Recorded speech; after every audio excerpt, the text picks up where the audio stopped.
Լիլիթ Մինասյան։ Շնորհակալություն, հարցս ուղղում եմ Հայաստանի Հանրապետության վարչապետին։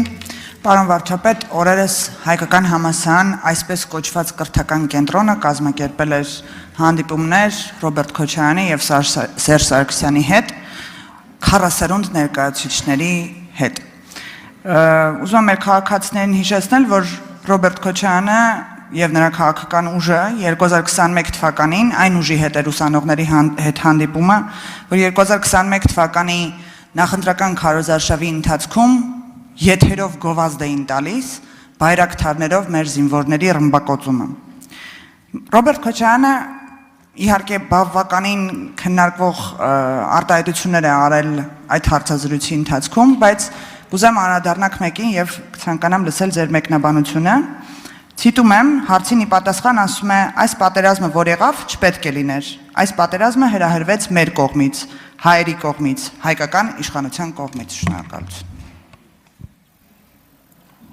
Հարցին կպատասխանի Հայաստանի Հանրապետության վարչապետ Նիկոլ Փաշինյանը։ Համեցեք, պարոն վարչապետ։ Շնորհակալ եմ հարցի համար Տիկին Մինասյան,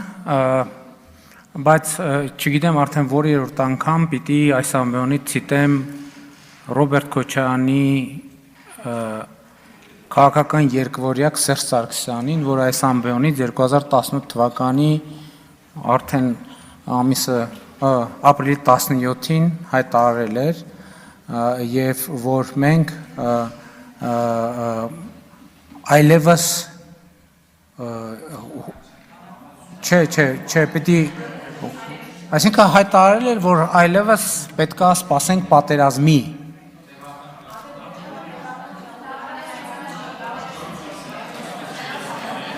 Ես այնքան կարդացել եմ, դուք եկեք խոսացեք, այսինքն Սերժ Սարգսյանը այս ամբիոնից հայտարարել էր, որ բանակցային գործընթացը այլևս թևակողել է պատերազմական փուլ եւ ուզում եմ նաեւ հիշեցնել, որ 2016 թվականի 4-օրյա պատերազմը ինքը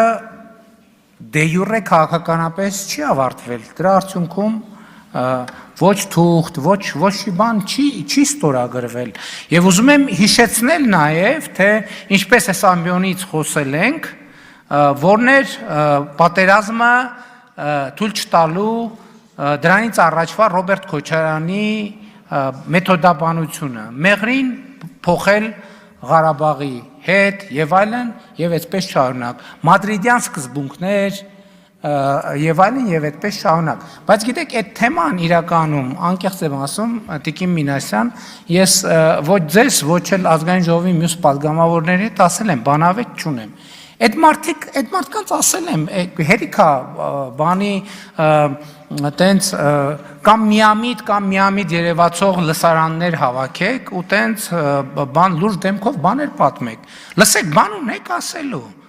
Էլի կրկնում եմ, եկեք գնանք խոսանք ուղիղ եթերում։ Հերիքա գնանք տենց մութ անկյուններում բան տենց առանձնացված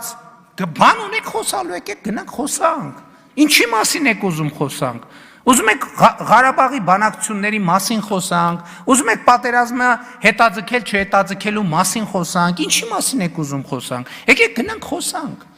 Այսինքն այդ մարդը ես ինչքան պետք է հիմա գամ ասեմ, ինչքան պետք է գնան թաքուն ստեղ ընդեղ էս պատիտակ են ծառի տակ, այն անկյունում, ինչքան մութ, ինչքան հնարավոր է մութ անկյունում նստեն խոսան։ Բան ունեն խոսալու։ Ռոբերտ Քոչարյան, Սերժ Սարգսյան, Լևոն Տեր-Պետրոսյան, բան ունեք ասելու։ Ասում եմ, գնանք ուղիղ եթերում կանգնենք խոսանք։ Ինչի չեք գալիս։ Որ արձագանքեք։ Ինչի արձագանքեք։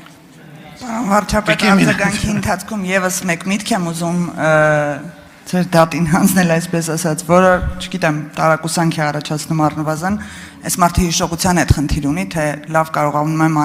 մանիպուլացնել, ասում է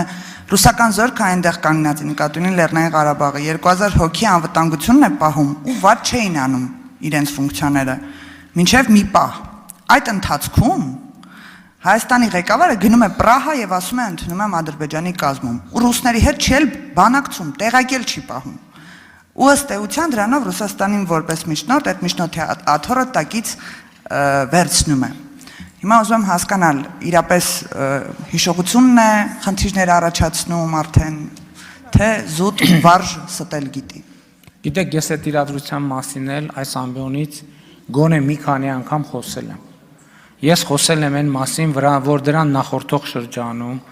ես տեսնելով զարգացումները մեր գործընկերներին Հավաքական անվտանգության պայմանագրի կազմակերպության ասել եմ, որ ես տեսնում եմ Հայաստանի ինքնիշխան տարածքի վրա հարձակման ռիսկ։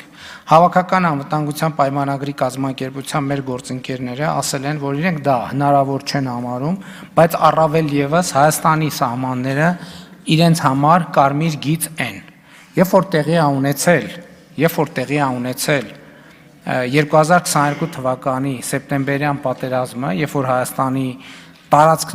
ներխուժում է տեղի ունեցել, ընդ որում դա առաջինը չի եղել։ Եկեք վերադառնանք, դրանից առաջ եղել է 2021 թվականի նոյեմբերի իրադարձությունները, դրանից առաջ եղել է 2021 թվականի մայիսի իրադարձությունները։ Ես այդ երկխոսությունը, ես ձեզ ուղիղ եմ ասում, համարել եմ Հայաստանի Հանրապետության համար անհարգալից,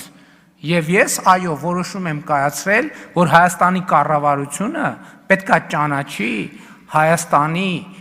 տարածքային ամբողջականությունը, Հայաստանի Հանրապետության տարածքային ամբողջականությունը։ Նրանք, ովքեր մինչև հիմա չեն արձանագրել, թե ինչ է տեղի ունեցել 2022 թվականի հոկտեմբերի 6-ին, պետքա նորից վերադառնամ եւ արձանագրեմ 2022 թվականի հոկտեմբերի 6-ին, ինչքան դա աբսուրդ հնչի, Հայաստանի վարչապետը ճանաչել է Հայաստանի Հանրապետության տարածքային ամբողջականությունը, այո, նաեւ հարևանների տարածքային ամբողջականությունը, որովհետեւ մեր երկրի տարածքային ամբողջականությունը պարփակված է մեր հարևանների տարածքային ամբողջականությամբ։ Իսկ եթե Լևոն Տեր-Պետրոսյանը, Ռոբերտ Քոչարյանը, Սերժ Սարգսյանը այս մտքի հետ բանավեճ ունեն, ուղիղ եթերում հրավիրում եմ, շարունակում եմ նրանց հրավիրել բանավեճի։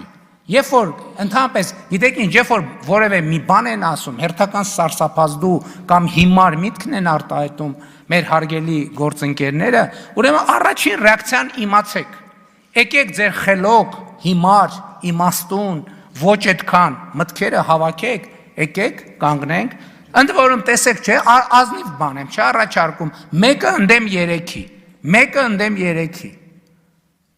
Ընեն չի, չէ, որ ասում եմ մենք գանք 6 հոգով ձեր դեմը, ասում եմ եկեք մեկը ընդդեմ 3-ի։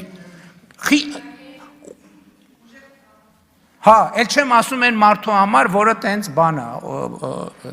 դուք, հա, մեկը ընդդեմ 3-ի, եկեք բանավեճի, դուք ինչի չեք գալիս։ Ես